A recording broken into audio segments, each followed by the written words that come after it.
Madam, yes, Tagore ने कौम परस्ती की मुखालिफत की। Nothing will go on record. आप बैठिए, कुछ नहीं जाएगा, आप बोलिए।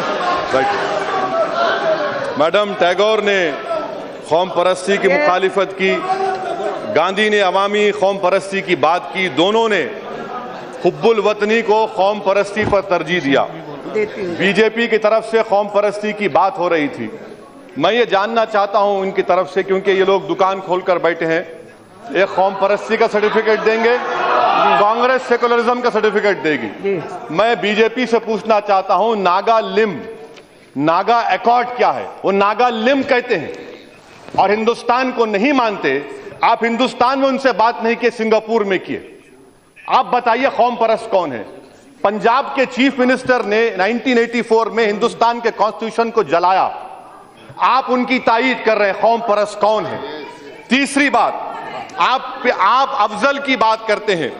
आप अफजल की बात करते हैं। जो नारे जेएनयू में लगाए गए, मैं उसको नहीं मानता, मैं उससे मुत्तफिक नहीं हूं। मगर श्रीनगर में रोज जुमे के दिन नारे लगाए जाते हैं, क्या पूरे श्रीनगर को बंद कर देंगे? पीडीपी की आप तायीद क्यों कर रहे हैं? कहां गई आपकी हुब्बुल वतनी? कहां गई आपकी कौम परस्ती? कहां गए आपके भारत माता के वो नारे? कहां गए आपकी हिंदुस्तान से मोहब्बत? जब पीडीपी ने अफजल गुरु को शहीद करार दिया, ट्रेवेस्टी ऑफ जस्टिस कहा, आप उसकी बात नहीं करते। मैं आपको बताना चाह रहा हूं मैडम, अफजल मसला नहीं है। अफजल कश्मीर में क्या हो रहा है, क्या इस पर आप तवज्जो देंगे? और यहां पर कांग्रेस के लोग जब कह रहे थे फ्रीडम ऑफ एक्सप्रेशन, मैं इनकी नहीं मानता इनकी इस बात को भी। इन्हीं के दौर में अफजल को फांसी दी गई थी, कानून का फैसला था। मगर क्यों नहीं अफजल की बेवा को उससे मिलने दिया गया? क्यों नहीं अफजल की लाश को उसके बेवा के हवाले किया गया? कांग्रेस पार्टी भी उतना मुलविस है। सेडेशन की जब बात आती है, महाराष्ट्र में आपने सेडेशन लगाया, आज आप लगा रहे हैं। मैं चैलेंज करके कह रहा हूं बीजेपी से, क्या कन्हैया पर आप इल्जाम साबित कर पाएंगे?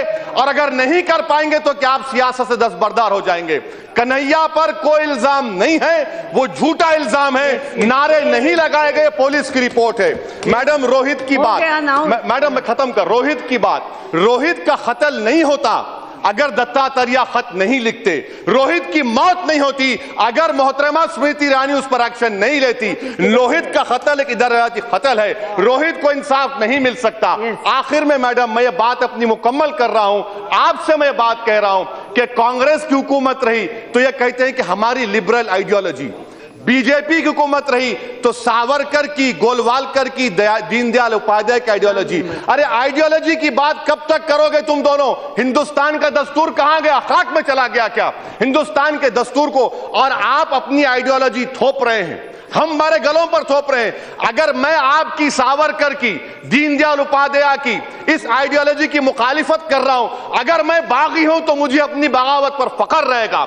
मैं आपसे बगावत करता रहूंगा, मुल्क से नहीं करता रहूंगा। मैं इसीलिए आपके जरिए हुकूमत से कह रहा हूं मैडम कि दलितों को इंसाफ आपसे नहीं मिल सकता, क्योंकि आप एंटी दलित हैं। आप अगर कोई नारा लगाता है मैडम कि मैं मनुवादी के खिलाफ हूं, मैं फिरका परस्ती के खिलाफ हूं, तो इसमें कौन सी बुरी बात है? इसीलिए मैं हुकूमत से, इट्स ओके, हो गया। राजेश रंजन जी, यू वांट टू स्पीक? बोलिए। गलत हो रहा है, जेएनयू में जोड़ा गलत हो रहा है, और इस तरह से करने से आप जेएनयू में नहीं दाखिल हो सकते। बैठिए, हो गया। अध्यक्ष जी, राजेश रंजन जी, मैं बात खत्म कर, कहाँ कर रहे हो? बात को मुकम्मल प्लीज। यस, बात खत्म कर देता। हाँ मैडम, मैं अपनी बात इस बात पर खत्म कर रहा हूं कि आइडियोलॉजीज को मत थोपिए। आप हिंदुस्तान के दस्तूर पर कायम रहिए, हिंदुस्तान के कॉन्स्टिट्यूशन की बात करिए जिसमें फ्रीडम ऑफ एक्सप्रेशन है, और उन तमाम चैनलों के खिलाफ एक्शन लीजिए जो झूठ बता रहे थे कि हिंदुस्तान के खिलाफ नारे गए। शुक्रिया।